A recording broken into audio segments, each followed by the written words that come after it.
Assalamualaikum. Today we are going to start our class with the OET writing, and the thing that we'll be discussing is your selection of relevant case notes. In the last class, our agenda of discussion was purpose of writing in the last video as well, and now we'll be discussing about the content of writing. So again, it's a pro tip. In order to qualify your exam, despite they will educate you that all the criteria do have the same marks except the purpose. But according to my limited knowledge, what I believe that these three criteria play major role in order to qualify your exam. Anyhow, today we'll be discussing about the selection of relevant case notes. So again, selection is heavily dependent on your purpose of writing. So we need to ask yourself, let's say if we are writing this letter to a palliative care nurse, right? So who is the audience? Palliative care nurse, right? So you can speak a bit loudly. And what is the reason of writing? Palliative care. Palliative care. So we are writing this letter to a palliative care nurse, and basically the reason of writing is your palliative care, right? So accordingly, we will select our case notes. Fine? Anyhow. So as a matter of fact, let's say these are the basic details. So whatever your profession is, you need to put yourself in the shoes of palliative care now in order to select the relevant case notes. We have to select relevant case notes no matter what. We should omit irrelevant case notes. Okay, we should not write down irrelevant because there will be heavy penalty if you do write down with irrelevant case notes. And regarding the semi-relevant case notes, it's optional. Okay. The thing is that we may discuss in the organization, as we have discussed earlier, a pro tip: never write down this semi-relevant history or detail before irrelevant. This is a blunder if you do. Anyhow, we'll discuss in the next video and in the next class in detail about the organization of the case notes that will help you to identify. So let's say we'll go quickly. If you can see for the palliative care nurse, first of all, whenever you're writing a letter, you need to ask, as we discussed yesterday, the person to whom you're writing, he or she knows the patient or not. Is or she is going to see the patient for first time. So all the details, like say Mrs. Jennifer Harley's name, his or her age, or if there is a date of birth given, right? So whatever is given, we could write it down. Live with her husband and grandchildren. Is it important or not? Depends upon task. Depend upon task. This is a task. Palliative care. This is important. Oh yes, it's important.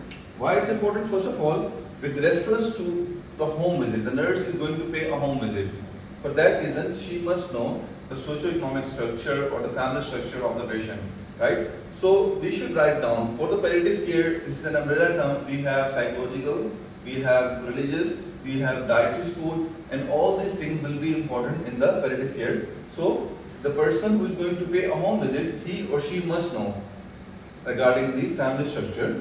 First of all, because of home visit, and secondly, because of the psychological support, they have to provide to the patient, and they must know, like the patient details. 2-bedroom apartment, again, it's a home referral. So we should write down. We can say it could be semi-relevant, not relevant, right? Active member of local church, yeah, it is relevant. So we can see that this information was semi-relevant and rest of the things were relevant. And again, prioritization is something that we'll discuss in the next class. Okay, moving on toward the past medical history. So for the palliative care, chickenpox.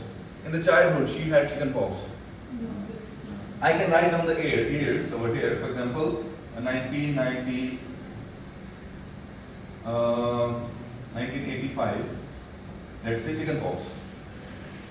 Very old history, not relevant. Diabetes. Relevant. Why? Irrelevant. It is very relevant. Oh yeah. Why it's relevant? First of all, you can see that when you are going to, pay a home visit, this pressure point here. Remember that before you can plan a letter, start from the bottom. Read the writing task, read this discharge plan, because this is the focus of writing. Yes. So you can see pressure point here. For pressure point, diabetes is important, number one. This is not only the reason that we are writing just because of the pressure point. But the second thing is your your diet. So with reference to these 2 points, diabetes is quite important. And if there is any allergies, for example, if we had the food allergies, so we would write down this food allergy as well, right? No. So moving on toward the family history, let's say diabetes, hypertension, stroke, paternal, maternal family history, it's not relevant.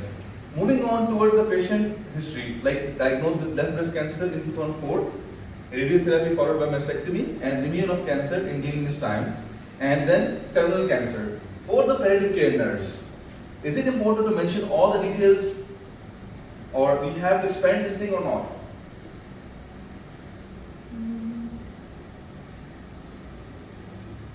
Psychologically support भी करेंगे. It's basically, like you just write down an umbrella term, that is terminal cell cancer. So we do not write all the details in detail, because as remember as a rule that we have to summarize. We'll discuss this thing in the organization. Anyhow, now we can see that pressure point care relevant, dietary plan relevant, psychological support relevant, and postural care relevant, right?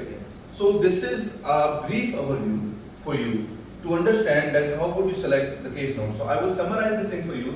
Before we can go on the selection, again the purpose is quite critical. We have to see that who is the audience and what is the problem. In here, we are writing this letter to a palliative care nurse for the palliative care at her home. So we have to select everything with reference to that. For example, patient socio-economic status will be important for palliative care nurse and for the palliative care. Active member of church will be important. Patient diabetes history will be important. Patient history of allergies will be important. Patient history of like the discharge plan, holy is all is important. So I hope this lecture. अगर इसकी discharge plan की वो नहीं mention, date नहीं mention, अब हमें मतलब ये भी तो नहीं पता patient किस वजह से admit हुआ और क्यों discharge हुआ. Yes, a good question. As you तो mentioned, date के accordingly हम in case notes को बीच में mention कर सकते हैं कि नहीं. basically you can see that the provisional diagnosis is terminal cell cancer. Okay. So we are discharging this patient. The candidate has asked a question like if there is no date that has been mentioned, sometime it can happen. So there is a history of, the patient has been discharged with terminal cell cancer.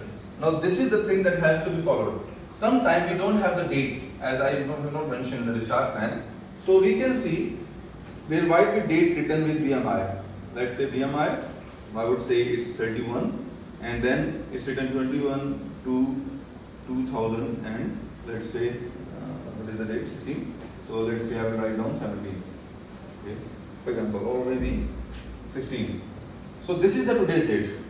On this date, we are discharging the letter. If there is no date mentioned with discharge plan, but if we may be able to find any date, let's say if they have written the date with BMI, so this is considered to be the today's date.